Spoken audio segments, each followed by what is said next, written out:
The iPhone 13 in 2024 is still one of the best phones that you can buy, either refurbished or brand new. It's got a really good camera, really good processor, but the question is, should you still be buying this older phone? I think it's like 3 years old now in 2024. Let's see, let's get straight into the video.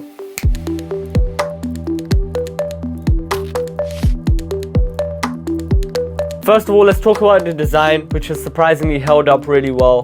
Not surprising, I guess, because Apple barely changes up their design. But yeah, as you guys can see, I've got the green color here on my iPhone 13. We've got the flat edges, which they introduced with the iPhone 12. We got the camera layout, which was changed from the iPhone 12 to make it look a little bit different. And they are still following the same trend along with the iPhone 15 that you can still buy brand new. Their latest from what they can offer at this price range. I've basically got the best color they've ever had for an iPhone, this green color. And it really does look really nice with the green aluminium on the sides and the green glass back at the back.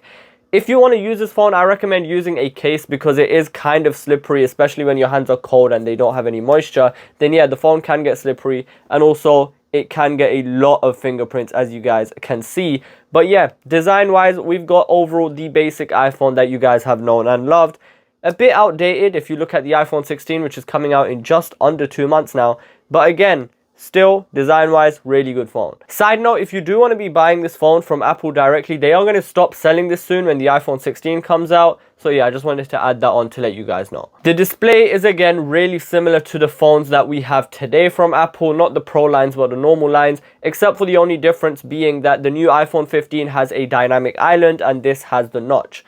Now, the notch is the same on the iPhone 13 and the iPhone 14. So if you're choosing between the 13 and 14, just to let you guys know, they have the exact same display. You've got overall a really nice, sharp-looking display, OLED display.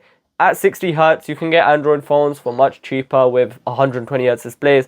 But yeah, 120 Hz, I guess, yeah, you can live without if you are coming from an older generation, non-Pro iPhone anyway, which before the 13 was none of them. So yeah, if you're coming from an older generation iPhone, this won't really bug you. But display wise, yeah, we do also have the notch at the top. Isn't the biggest distraction. Like, yeah, you will notice it for the first couple of days, but then it'll just go away, like with your peripheral vision. But yeah, overall display wise, I've been using this a lot. No burn-in whatsoever. I think it's been like a year that I've been using this like solid. But yeah, even today in 2024 standards, the only complaint I have is not having 120 Hz.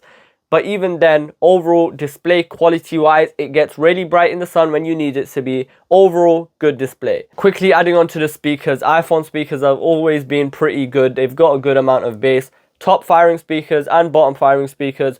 Overall, I don't see much people talking about the speakers, so yeah, good there. Now, let's talk about the battery life on this phone. Battery life, again, is really important for people when buying phones. If you're buying this refurbished, just make sure you get the maximum capacity of the battery for at least over 95%. Anything under 95%, the battery does start crippling down, the performance starts to slow down, stuff like that. But if you do buy this phone brand new and you get 100% maximum battery capacity, which you can check in settings, by the way, then yeah, this phone is going to comfortably last you a whole day. It's still got really, really good battery life for 2024, going band to band with the iPhone 15, the newest one. So yeah, battery life, you won't have to worry. Of course, if you do get it refurbished, just make sure the maximum capacity isn't saying like service or isn't like in the 80s.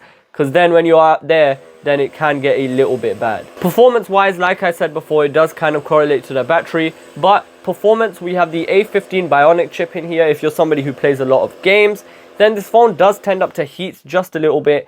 Not that much that it overheats. I haven't had this phone overheat on me personally. But if you're going to be playing games on this, yes, you can use max settings, but it is going to get a little bit hot. Using your everyday daily apps and stuff, it's going to be running completely fine. For you teenagers out there, it's going to have social media, Snapchat, Instagram, TikTok.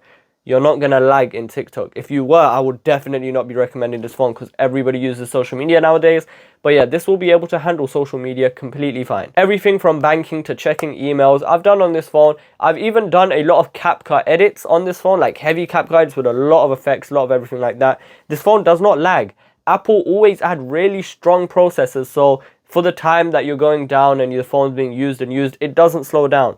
I'm running iOS 18 on this phone and it's been running completely fine, and I'm sure we're going to be getting iOS 19 and also iOS 20 on the iPhone 13. So in terms of future updates as well, you won't have to worry. Surprisingly, one of my favorite things about this phone, even though it's 3 years old now, is the camera system is still really, really good on this phone. We've got two lenses on the back of the phone, a 12 megapixel main and a 12 megapixel ultra wide. Now, yeah, I'm somebody who makes a lot of videos on phones. I'm recording this on the S24 Ultra right now.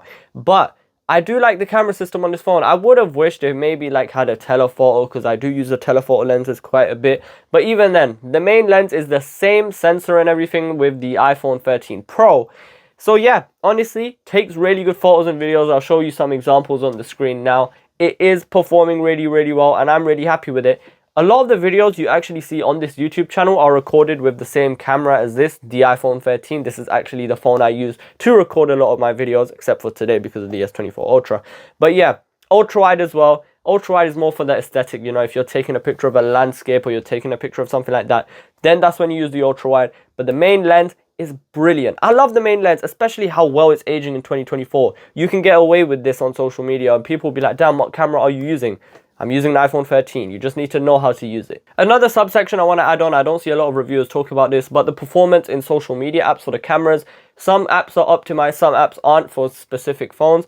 But being an iPhone, you know, it's going to be optimized. Making TikToks, I make all of my TikToks on the iPhone 13.